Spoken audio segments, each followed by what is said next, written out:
it's Messi! It is the cleanest of clean finishes from the best on the planet. It's time for the biggest sports stories. Liverpool, the champions of Europe, are top of the world. The biggest interviews. That such a great spectacle is ruined by such thuggish behavior. And all the analysis right here. He's the one player that has the arrogance to think that he can play in any stadium in the world and any pitch in the world in front of any player in the world and take them on. Every weekday, it's my sport, it's your sport. It's ZiFM Sport.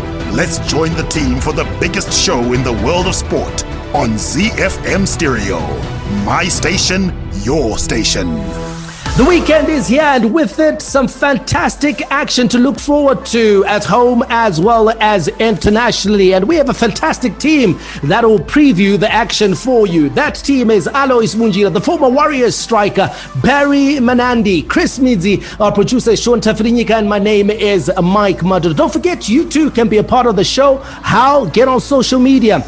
Follow and interact with at ZiFM Sport. Now, the big action here at home this weekend is at the National Sports Stadium. No, the Giant National Sports Stadium, as Mukoma Admire Tadirera christened it, where FC Platinum, the Zimbabwe champions, will take on Senegalese giants ASC Jaraaf, not in the CAF Champions League, but in the Confederations Cup, the second tier African competition, where Norman Mapesa's Chargers will be hoping to go long and deep and hopefully successfully in this competition. And Norman Mapesa is actually happy with the preparations that his team has had in a bubble camp here in Harare, and he reckons that will be critical in helping him achieve success on Valentine's Day.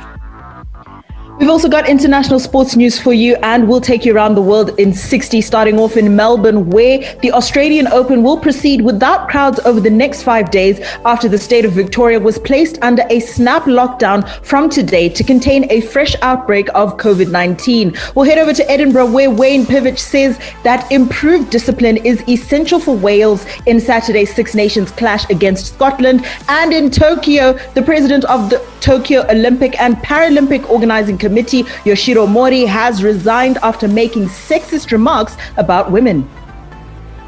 Then we'll take our play of the day. It is Fire Friday, and then it's time for the beautiful game, where kickoff is at the FIFA Club World Cup, where Pizzo Mosimane's Ahly defeated Palmeiras 3-2 on penalties to finish third. In England, after the conclusion of the FA Cup fifth round, action swings back to the Premier League, where Manchester City host Tottenham, with Pep Guardiola's men having a chance to go 8 points clear at the top of the table. In Serie A, Juventus will look to keep pace with frontrunners AC Milan when they take on top four aspirants Napoli. And there is also plenty of football in La Liga, the Bundesliga, Liga 1, and a CAF Champions League, the CAF Champions League, which swings back into action this coming weekend. All of that and so much more to look forward to on this edition of ZiFM Sport. Let's go with the power play. This is Dua Lipa. It's featuring the baby. It's called Levitating. Hi, this is Alexandra Maseko, and I'm the national basketball team captain, and you're listening to ZiFM Sport. In a bit, we'll be previewing the big game at the National Sports Stadium, FC Platinum taking on ASC Jaraaf of Senegal. And we want to hear from you, your thoughts, your views, your take, your predictions for that big game on Valentine's Day. FC Platinum in no mood to show any love to the visitors. Get in touch with us at ZiFM Sport on Twitter as well as on Facebook. And don't forget, we'll also be previewing the big game out in Europe in the Premier League. It is Man City taking on Tottenham Hotspur. It is Pep Guardiola taking on Jose Mourinho. But before we get there, let's give you some local sports news.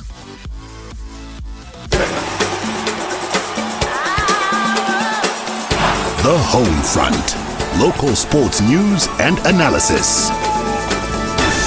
Let's go with netball news. Zimbabwe netball team captain Felicitas Kwangwa says she is excited and nervous ahead of her debut for Surrey Storm in the Netball Super League tomorrow. The Vitality Netball Super League returned yesterday after the 2020 season was cancelled with just 4 rounds played due to the outbreak of COVID-19. On to Paralympics.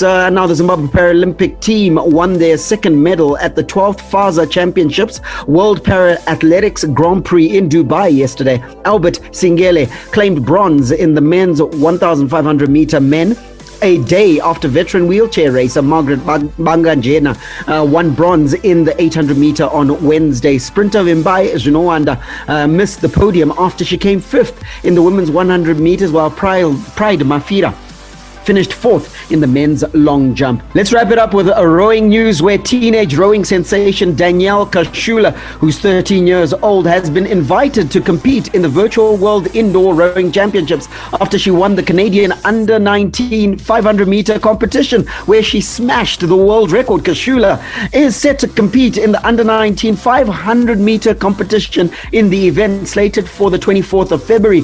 It has been a memorable start of the year in the virtual indoor competitions for the Peterhouse Girls School students, who won 2 gold medals 2 weeks ago in the Irish Virtual Indoor Rowing Championships. And long may that continue. 13 years old, smashing under-19 records. Keep going, Danielle.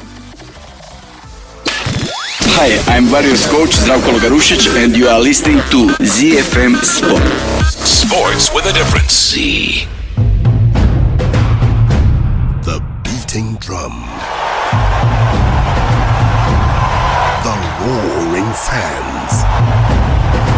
Take a ride on the wild side with the Africa Report on ZiFM Sport.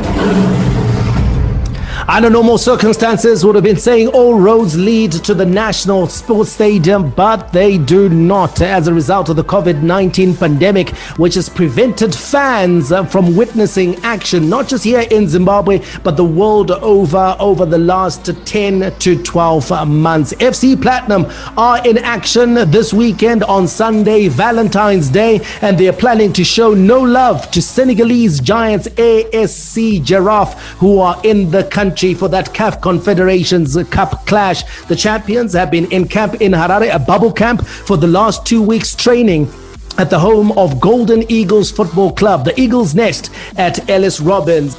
Now, earlier, Barry Menandi caught up with the FC Platinum head coach Norman Mapez, who is happy with the preparations his team has had. Hi, Barry. Yeah, our preparations have been going very well. And the guys are looking sharp. I'm really happy with the attitude and the commitment which they've been showing for the past few days. They've been training, and as for the past few days we have been training at a place that is at Ellis Robbins. Well done, guys. I think you're doing a great job there. The pitch looks fantastic, and we have been doing some video analysis of ASC Jaraaf, their quality side, and I think majority of their guys they're a little bit tall, and they look very dangerous on set pieces, and I think that's one area we need to really take care of, and in football it's all about concentration. Yeah, but so far so good. And we are having our training session this afternoon at the National Sports Stadium. Then tomorrow we'll train in the morning. Then we'll wrap up our preparations. Z. Norman Mapeza sounding quietly confident, Barry, of those preparations that his team has had. And this is pleasant, at least, Barry, if you consider the fact that the preparations actually started a week late. They certainly did, and listen, got the approval to return to training from the SRC a week late. Not that the SRC was necessarily late, but just because of COVID, everything is particularly special. But I think what they've done is they've caught up with their preparations, and it certainly sounds like Coach Mapeza is happy with where they are. He talks about his opposition, so clearly they've used their bubble because you can do nothing else in a hotel room when you're spending 8, 9, 10 waking hours, then prepare, and they look like they've done video preparations as well, and are geared up for this fixture. They'll need to get a good result at home in order for them to set up the away leg. Alois, you've of course participated in these competitions on the continent. You know a bit about African football. What can you tell us about ASC Jaraaf and what style of football Norman Mapeza is likely to face at the National Sports Stadium? Yeah, Mike, I think it's not gonna be easy. Of course, it's the Confederations Cup. One would think that because it's the less tough competition as compared to the Champions League. But remember that sometimes this competition is actually comprised of very, very good teams. Like now, we're talking about the Senegalese champions, and for us now, we look at them as they are the dynamos. They are the dynamos of Senegal. They are the most successful team in Senegal. So we cannot discount them. We cannot actually look at them and say we are playing them in the Confederations Cup, so they are not as tough as they might actually be tougher than Simba Stars, who knocked FC Platinum out in the last round in the Champions League. So the preparations, I'm happy that Norman Mapeza is saying that the preparations are good, but they are facing a team that is actually brimming with confidence. They are on top of their league right now because they are on top now. I think it's 6 games. They are on top right now. Their league is on, and they've won 3 games on the bounce in their domestic league. So this is a team that is actually very full in confidence, and FC Platinum are going to be playing that team at this very moment. And we look at the same situation where this team has had game time. FC Platinum has not had game time. Yes, a bubble, but a bubble cannot equate playing football week in, week out, which the Senegalese have been doing right now. So we will come back again. I hope that Norman Mapeza actually got to be training and actually looking at the situation of match fitness, and then they can actually match them. But I still have to go to the stadium and watch and see how fit FC Platinum are, because everything, Mike, is going to revolve on fitness. A good point that Alois makes there around the conditioning of the teams. The Senegalese are coming off a league program. FC Platinum, all they have is training under their belts. Now, Chris, when we talked about Zimbabwe's failed CHAN campaign in Cameroon just a couple of weeks ago, you were very big on the fact that FIFA seemed to not have set any targets whatsoever for the Warriors. In fact, it looks customary for FIFA not to set up any targets whatsoever for our national teams. We just go to these tournaments to participate. Are there any targets here for FC Platinum? What would they be if they exist?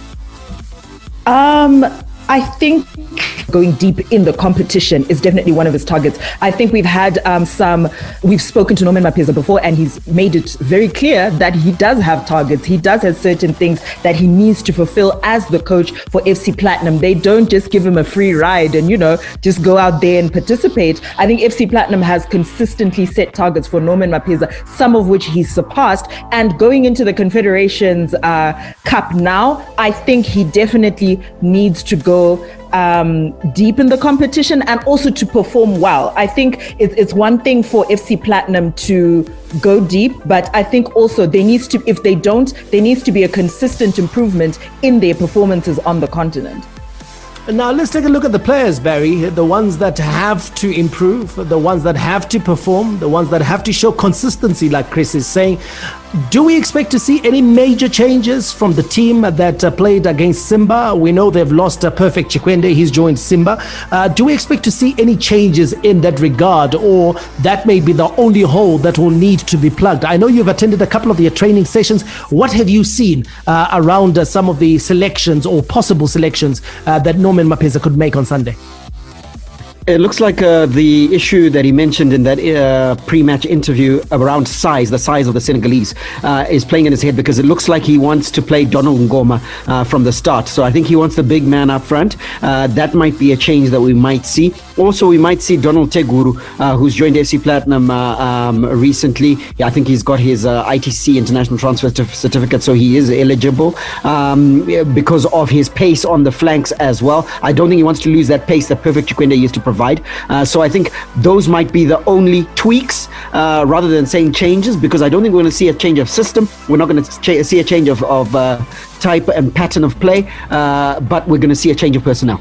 Did you see him sticking, Barry, with Gift Mbweti at right back? Because when you take a look at the performances of FC Platinum, that seems to have been a weak position, because Gift Mbweti is not traditionally a fullback. He's an attacker. We saw him score goals at Wange. We saw him score goals initially at FC Platinum. He seems to be playing him as a right back now, preference to Rafael Muduviwa. Does he stick with him? I think so. I think we're going to see Gift Mbweti certainly start at right back because remember, Norman Mapeza is a big coach who believes in trust and there are players that he trusts. Albeit that perhaps Gift Mbweti didn't have good outings against Simba, he still believes and trusts that he can do a job for him. So I think we're certainly going to see him from the start at right back. Whether he'll finish the game in that position remains to be seen. They'll be playing in an empty National Sports Stadium, Alois, and how big a disadvantage is that for FC Platinum? The fact that they're playing away from Zhishavane. This is not Mandava. Secondly, they're playing at the National Sports Stadium. There are no fans. Yeah, it's tricky, Mike, but they will take solace in the situation that they never really played before a big crowd anyway, and they've been doing it in the Champions League as well. So I think they're geared up for that. It could be a disadvantage, yes, but FC Platinum has not had that big crowd behind them, even in the domestic premiership as well. But this one, Alois, is an empty stadium. You know, I know they don't have big crowds at Zhishavane, but they still have fans that support them, that back them. Yeah, Mike, sometimes the fans need to be like that really big so that you can actually have the voice. But obviously here and there you will have players that thrive, even if they're two of their relatives in the stadium, or if it's a brother or a sister that is in the stadium or friends, sometimes you mean it like that, then it changes everything. But when it comes to this kind of tournament, I think this is a time when they have to accept that we've got no fans. We just have to play. I think that's where we need mental strength from the players, and I also think that they need to play very technical football for me, because like Barry said, they are playing against big guys, and big guys sometimes they just play this tactical football, channels, crosses, and I think FC Platinum needs to be very, very technical and play a game that doesn't suit the Senegalese. I don't know how they're going to be doing it. Barry watched the training sessions. I don't know. I will have to watch on Sunday. But I believe that for FC Platinum to actually succeed against the big opponents, they need to play a highly technical game. If it's going to be slow, tactical build-ups and all, it will suit the Senegalese, and it's not gonna work that much. Probably that's where players like Gift Mbweti come in, where they have that pace that they can actually break through quickly. So I hope that FC Platinum does that. But as for the fans, definitely it's gonna be a disadvantage, but it's something that they have to live with it, because Corona is not going anywhere and Zimbabwe's situation is not improving, and we're gonna be doing this for a long time.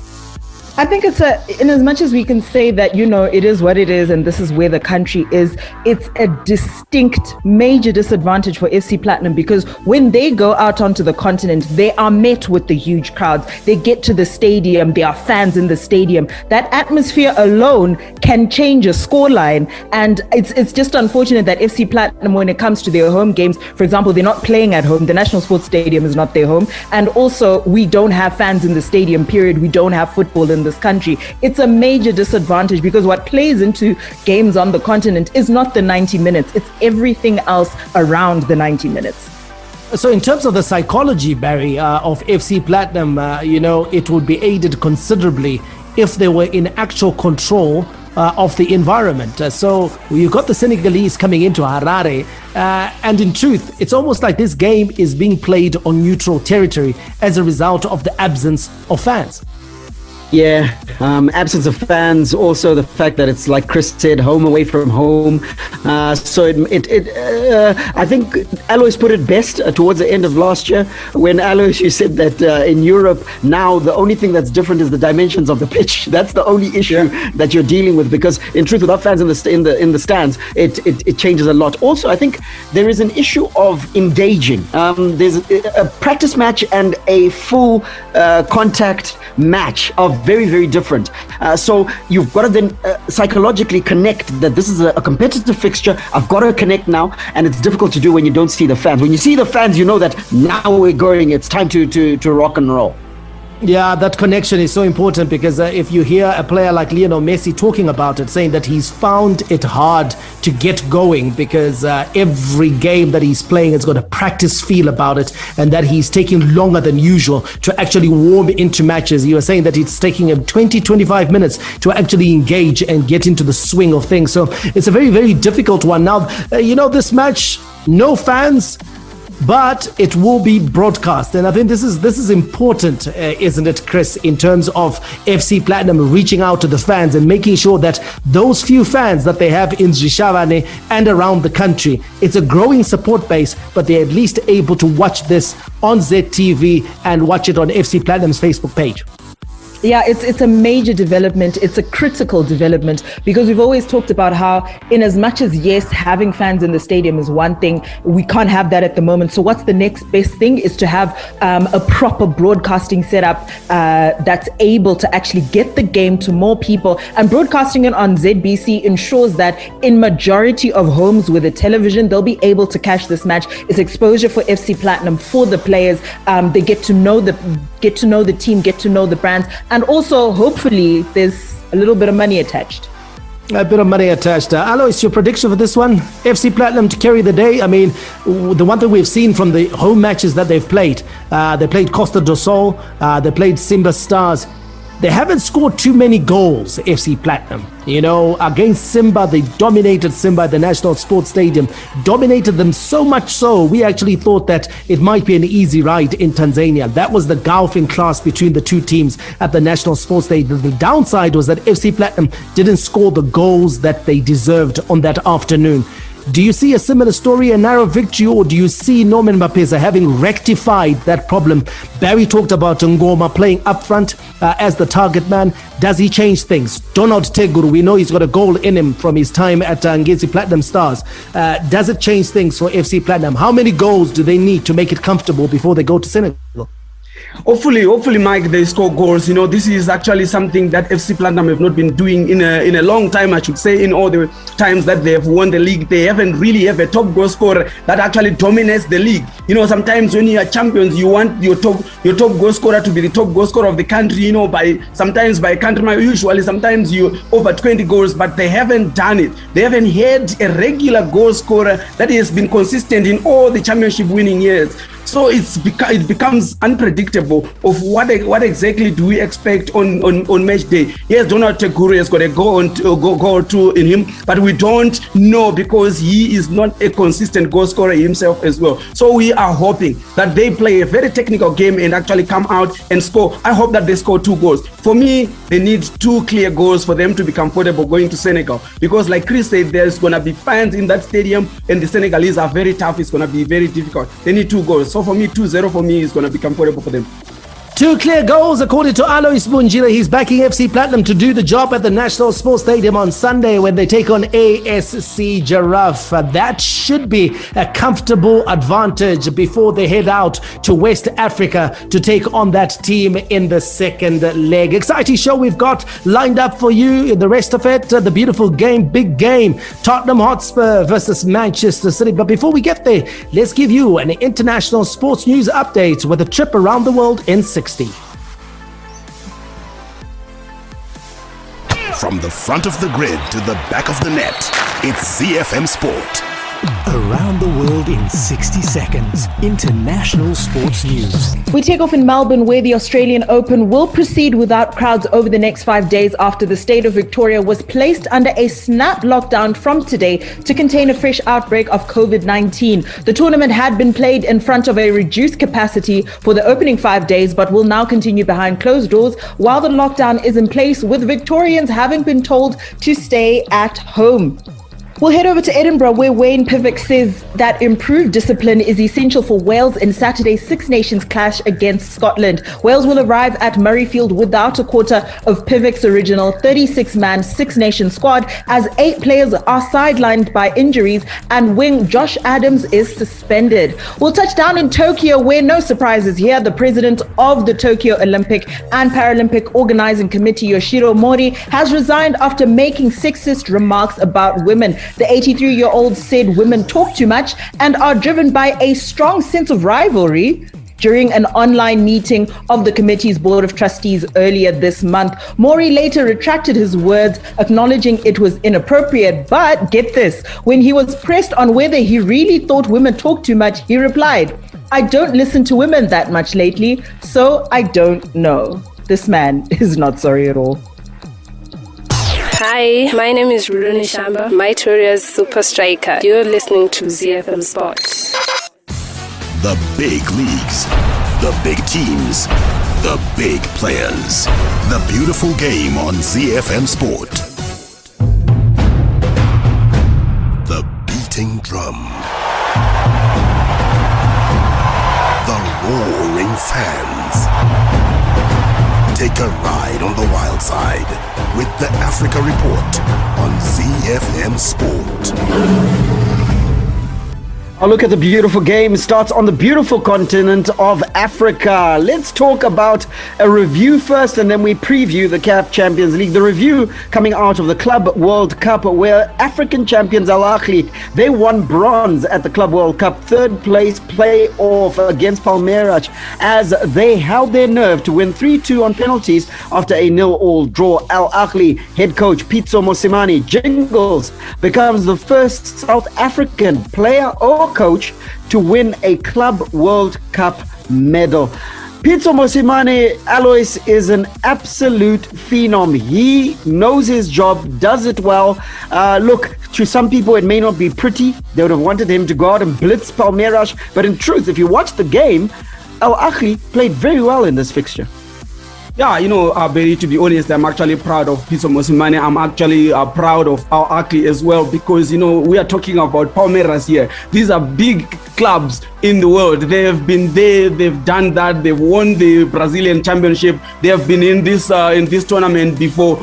And we're talking about a big club. When you talk about Bayern Munich, they didn't disgrace as well. They lost, in a respectable way. And now a lot of people, when they're now facing Palmeiras, we thought, it's going to be blitzed. Maybe Palmeiras didn't play well in the previous match when they got knocked out. But they're facing our Ahly. But they played well. What I like about the whole situation there is when you see our Ahly play, you can see the signature of the coach. This is what I like. When you talk about Manchester City, you see the signature of Pep Guardiola. You see the way our Ahly are now playing. You can go back to Mamelodi Sundowns and watch how Mamelodi Sundowns were playing. You can actually see the relationship. You can actually see the pattern that this is a coach who is actually instilling his way of play into our Ahly, and they're playing well. And they won the match. They finished third. How they won it, if the penalty shootouts, it doesn't really matter. When it comes to the record books, we know that they finished second at the World Club Championships. I think this is a very good achievement for an African club to actually go there and finish third,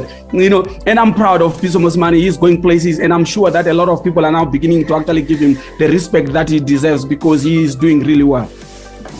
Chris, the statement that Alois made a few weeks ago when Pitso Mosimane, a few months ago now, when Pitso Mosimane was joining Ahly, was that the stars are almost aligned for Pitso Mosimane to make history, and he continues to make history. First South African player or coach to win a Club World Cup medal, and in truth, this isn't the end of Pitso's story. I think it's just beginning. I think everything is set up for Pitso Mosimane to simply rise up the ranks in football. I think at this point, the only way up when you're sitting at the top club in Africa, you've gone and won third position at the Club World Cup. I think the only place you're headed now is to the top leagues, and once he's done that, I think Pitso Mosimane is going to be fully etched in the history books. He's done it so far, but I don't think he's simply going to be satisfied with Ahly, and the exposure that he's received at the Club World Cup only means that he's going to be getting more offers and more opportunities in terms of his personal career. He does what he does very well, and we're celebrating an African, Mikey. But you got to say that Pitso Mosimane himself has applied himself to his craft. He has strength of character, because in truth, not everybody received him into Egypt with open arms, and he was able to withstand that and do his job. And I'm sure even his critics are now looking at it and saying, you know what, this guy's actually good. Yeah, absolutely, because I think what he's done, especially in this competition, when you take a look at the league title that they won, the job was 90% done. His critics also say the Champions League itself, a lot of the heavy lifting had been done. But this particular competition, this is a competition where traditionally the African clubs or the African representatives will be knocked out after one match. So for Jingles to take his side to the Club World Cup and and finish in third place in the medal positions, defeating the Brazilian champions, the champions of South America. That is a commendable achievement. And that he did it not with a backs to the wall performance, but with the performance where he more than matched Palmeiras. They had just as much ball possession as the Brazilian champions. I think it was 52-48. They created just as many chances as the Brazilians. And if you take a look at the bookings, Palmeiras actually had 3 yellow cards and there were no bookings whatsoever for Al Ahly. So it shows you that there were moments in which the Brazilians were on the back foot and put under pressure. And that is how much Pitso Mosimane has galvanized Al Ahly. Make no mistake about it, he joined the best side in Africa. Okay, so let's not act like Al Ahly was falling apart and was a club in crisis. But we know that in professional sport, it's about marginal gains. They talk about the 2%, the extra 2%. If you can get that out of a team or a professional athlete, you give them a better chance than most of actually winning. And that's what Pitso Mosimane, because of his own personal qualities, has brought to Al Ahly. He's just taken them just a smidgen up, the extra 2%, and that is why they're performing better than they would traditionally perform under those Egyptian coaches that have been clamoring for the job. They certainly are, and Al Ahly themselves, they've won their second bronze medal at the Club World Cup, replicating their third place finish, which was in 2006. That was a third place playoff, but there was a final for the gold medal where Benjamin Pavard's second half goal was enough to see off a spirited Tigres as Bayern completed an historic sextuple by becoming champions of the world. They are sweeping mostly all of the silverware on offer, and the good side Hansi Flick has set up in Bayern Munich. This CAF Champions League action this weekend. Now match day 1 of the group phase begins this weekend. However, Kaizer Chiefs have confirmed that their scheduled Champions League group stage debut against Wydad Casablanca will not take place. 11th hour cancellation, Mikey, not ideal. Yeah, not ideal and understandable, though, from the Moroccans, because they're taking a look at the situation in South Africa and this talk about the South African strain of COVID. And that's just going to do everyone down. We've already seen Australia cancel their tour of South Africa, leading Cricket South Africa to appeal to the ICC to try and intervene and persuade Australia to make the tour. And now you're having Morocco shutting their doors to Kaizer Chiefs because they're saying to themselves that we don't know what you're going to bring into our environment, and we are not willing to take the chance because so far we've managed to handle the pandemic reasonably well, and we're not willing to risk this new strain coming into our environment. So it's going to be a tricky one because what does CAF do? What is the alternative? Do they play on neutral territory? Will Morocco be willing to travel to neutral territory, especially now with the travel restrictions and also with COVID prevalent in certain environments? Will Kaizer Chiefs want to go and play in those nations? So we wait to see CAF and see what direction they are going to provide in this matter. Absolutely, and Alois, CAF is going to have to show some leadership on this matter because, albeit that COVID-19 is here and here to stay, we're going to have to work with the complexities that it brings as well, especially with the South African strain. Neutral territory might be an immediate option if the Moroccans agree with it.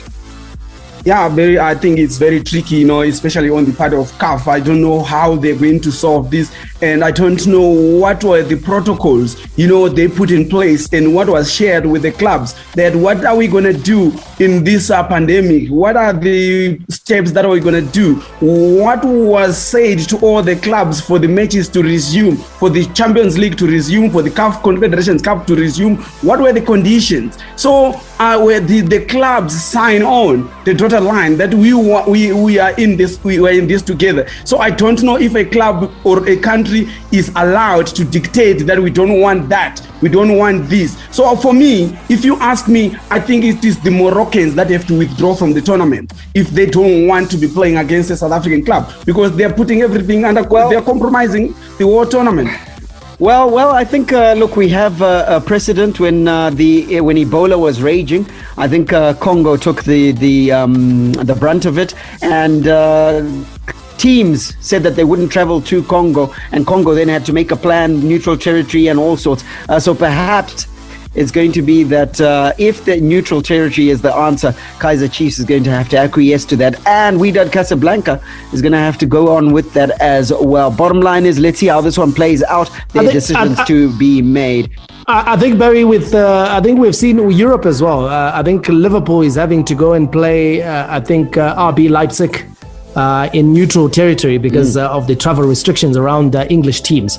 So that may well provide a hint of the decision to be made. It will probably be played on neutral territory, this game. Yeah, most definitely. Most definitely. It's the sensible thing to do. Your CAF Champions League weekend fixtures look like this out of Group A. AS Vito Club of DRC take on Simba SC of Tanzania, while in Group B, TP Mazembe will take on Bulia Zadid. Then it's Mamelodi Sundowns who host Al Hilal. Group C, Horoya will take on Petro Luanda, while Wydad Casablanca and Kaizer Chiefs has been postponed. In Group D, Zamalek will take on MC Alger, while Esperance will take on Tunget. All the rivalry. Here is Harry Kane for Tottenham.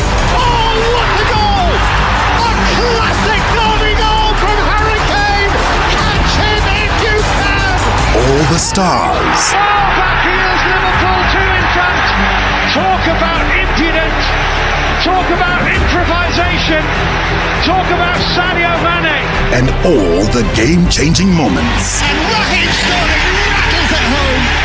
And once more, City are in front in a trice. All the updates from the Premier League on ZiFM Sport. FA Cup update first before we preview the weekend. The second half goals from Danny Ings and Stuart Armstrong, seeing Southampton, the Saints, beat Wolves 2-0 at Molineux to progress to the FA Cup quarterfinals. Chelsea were also victors on the night, and the quarterfinal draw has been made, and it looks something like this. It is Everton versus Manchester City, Bournemouth versus Southampton in a bit of a South Coast derby, Leicester versus Manchester United, and Chelsea versus Sheffield United. That is your quarterfinal draw, and the matches will be played on the weekend of the 20th and the 21st of March. Let's get into the Premier League, where of course the big game of the weekend sees Manchester City taking on Tottenham Hotspur at the Etihad Stadium. Let's get the pre-match thoughts of both managers, Pep and Jose. After the victory for Liverpool, I'm going to tell you the secret. It's because we won. Doing the same, we lose, would have been a disaster. It happened many times. When we play one holding midfielder, why we play one holding midfielder? When we play with two holding midfielders, why we play with two holding midfielders? When we play with strikers, why we didn't play with false nine? When we play false nine, why we didn't play with a striker? When we don't play with a typical centre forwards being there, I like in that position the people can move a little bit more, but we have to ride the box. So when we saw the games against Liverpool, 4 or 5 players were inside of the box and no typical striker. So that is what we have to do. But every game is different, and we are looking forward on even Gabriel playing as a striker when he's dropping, improving in his position, not playing there like a player like you can link a striker just being there. I'm not a big fan of this. I prefer to move there in this position, and you have some players they can do it. Z. They are a very good team.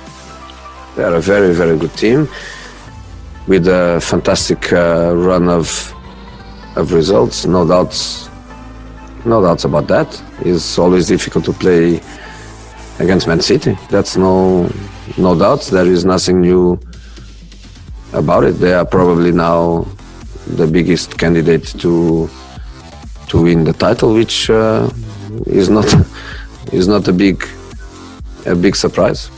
Z. Big game, this one. Pep Guardiola's men with a chance to go 8 points clear at the top of the Premier League table, and Tottenham, on the other hand, needing victory in order to keep in touch with the top 4, because they're all but out of the title race, aren't they, Barry? Yeah, they're all but out of the title race, and I think that Champions League qualification is what is a realistic target for them, and then also to make a huge spin for the Carabao Cup, and they face their Saturday opponent in that cup final as well. So I think they will want to have a moral victory that will assist them in their top four aspirations, but also that same victory will act as a morale booster when they ultimately play the Carabao Cup final, which is Tottenham's realistic chance of silverware. Alois, when you take a look at the form of these two sides coming into this fixture, I mean, it's so different. You take a look at Man City. They've been in unbelievable form. They've won their last 15 games across all competitions, and the Citizens have conceded just 8 goals in their last 20 matches. Jose Mourinho's side, on the other hand, they have lost 4 of their last 5 games in all competitions. Is this a pointer as to which side will carry the day? Yeah, I agree with you 100%. I don't see Tottenham Hotspur beating Manchester City in this game. They have been inconsistent. Harry Kane 2 games out and they lost the games. He came back, they won. That's how much they depend on Harry Kane. So it all depends on the form of Harry Kane if they are to get anything out of this match. So we don't know which Harry Kane is going to be coming into this game. But when you look at the form book at Manchester City, they've been doing so well. One would have thought that without De Bruyne, they would struggle a little bit, or maybe their pace will slow down. But we found that Gundogan just took over from where De Bruyne left off, and it doesn't even seem like they don't have De Bruyne at all. They've maintained the momentum, scoring goals as well. So it actually seems impossible for Manchester City not to collect maximum points. It's going to be interesting how Tottenham Hotspur are going to resist Manchester City. I think that's the order of the game. How Tottenham Hotspur are going to resist the Manchester City onslaught is going to be very interesting. Well, if City win this one, it's difficult to see when they will be dropping points, or would it just be a procession towards the Premier League title. The chasing pack is made up of Manchester United. Now, they couldn't have prayed for a much better, or should I say easier fixture, Chris, than a clash versus West Brom, when Man City could quite possibly drop points. This is an almost perfect scenario for Manchester United, especially if they want to continue the run that they're on and get back on top, fingers crossed.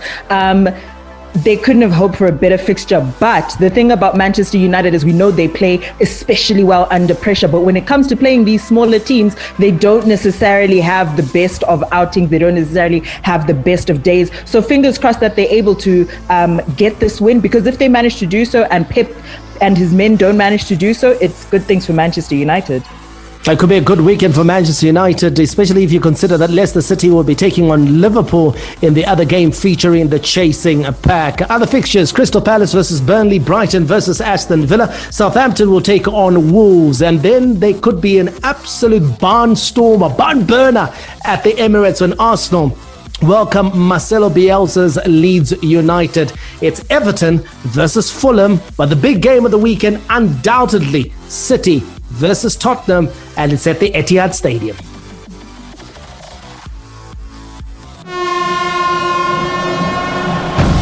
The Nerazzurri, the Black and Blues, Inter Milan. It's Romelu Lukaku, and it was never in doubt. He's a beast at the best of times, but this season he has become a monster. The Giallorossi, the Yellow and Reds, AS Roma. Velotti has a go! Tremendous hits! That's what he's capable of! La Viola, the Purple Ones, Fiorentina. Brock Ribery seals a glorious win for Fiorentina with a sumptuous goal at San Siro. The Bianconeri, the Black and Whites, Juventus. Ronaldo seals yet another 3 points for Juventus. Tough yet colourful. The best of Italian football on Z. Let's give you a wrap of the rest of your European league, starting off in Serie A, where Juventus will look to keep pace with front-runners AC Milan when they take on top 4 aspirants in Napoli. Alois, not necessarily an ideal fixture when you're trying to make a title chase, and then you come against Napoli, who are also under pressure. They also want to make the top 4. What do you make of this fixture? Yeah, Chris, I actually think that this is actually a good time for Juve to be playing Napoli, because when you are gunning for the championship, you want to beat the teams that are chasing you, and they are on a good run. And coming up against Napoli is actually good to actually step on them and push them down, and they are capable of doing it when they are on form. When Cristiano Ronaldo is also on song, scoring goals as well, I think this is actually the right time. They don't want to play the chasing pack when they are losing form, when they are not on form. But because they are on a roll right now, I think it's a perfect time, and they are capable of beating Napoli. And once they do that, we can actually say that Juve are actually on their way to actually reclaiming the championship again. And that is something that I don't really like, but it's a reality. Let's take a look at the rest of your Serie A fixtures, your key fixtures. Spezia will take on AC Milan, Roma versus Udinese, Inter Milan will be up against Lazio. Into Spain now, Real Madrid will be aiming to build on a 2-1 win over Huesca when they take on Valencia on Sunday afternoon. Los Blancos proved their worth at the weekend, but they need to keep on raising their form if they are to overtake Atletico Madrid in top position standings. Barry, another tricky scenario we have in La Liga here. Real Madrid, do you think they'll be able to continue this run and build on that win over Huesca? They have to. Do I think they will? I certainly doubt it, on the basis that it's a different outfit, Real Madrid, when they don't have Sergio Ramos. They're sweating on his fitness for this tie. Also, when you then add Dani Carvajal, when you add Eden Hazard to those injury worries for Zizou, then it becomes a very difficult option. I think here he needs to maintain momentum, get a positive result. Even if he can get a draw out of this game, it should be okay for him going forward. So I think he needs to play the competition more so than play the games. Yes, Real Madrid are a formidable foe for any team. But right now, with all the injury worries, I would certainly doubt it. Your key La Liga fixtures this weekend: Granada versus Atletico Madrid, Sevilla will be up against Huesca, Barcelona takes on Alaves, and that big one, Real Madrid versus Valencia. We'll end off in the Bundesliga, where Borussia Dortmund face a tough test against TSG Hoffenheim this weekend as they look to return to winning ways in the Bundesliga. So, Mike, they suffered that 2-1 defeat to Freiburg last Saturday. They haven't had a great run, but the Black and Yellows find themselves in 6th place. Hopefully, we see a turn, but do you see it happening this particular weekend? It could be. They definitely have the quality to beat a side like Hoffenheim. You know, players like Mats Hummels, Jadon Sancho, Marco Reus. If they bring their A game, they should be too good for Hoffenheim. But I think the problem with Borussia Dortmund is the manager. I think Edin Terzic is not a world-class manager, and he's just an interim manager, and it's beginning to show in Borussia Dortmund's performances. The one positive that Borussia Dortmund will take from what has happened over the last month is the fact that they definitely know that Edin Terzic is not the man to take the club forward. So we know that Borussia Dortmund will certainly be appointing a substantive manager come the end of this season. They've stuck with him just for a bit of continuity, and also because they felt that they couldn't get the right man in the door during the January transfer window. I think they're going to go for a big name. They're probably going to try and poach a manager from one of their rivals to appoint into the hot seat at the Westfalenstadion.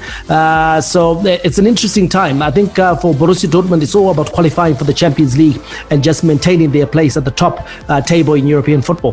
The rest of your Bundesliga fixtures: RB Leipzig versus Augsburg, Bayer Leverkusen versus Mainz, and Wolfsburg versus Borussia Mönchengladbach. Bayern Munich had Club World Cup commitments, so they won't be in action this weekend. They'll be back on your screens on Monday. All right, we're out of time here on the show. We will be back on Monday. Have a fantastic weekend. But before we go, your key Ligue 1 fixtures look like this: Paris Saint-Germain versus Nice, while Reims will take on Lens. Lyon take on Montpellier. That being said, may God richly bless you. That's my story, and I'm sticking to it. Manande, out.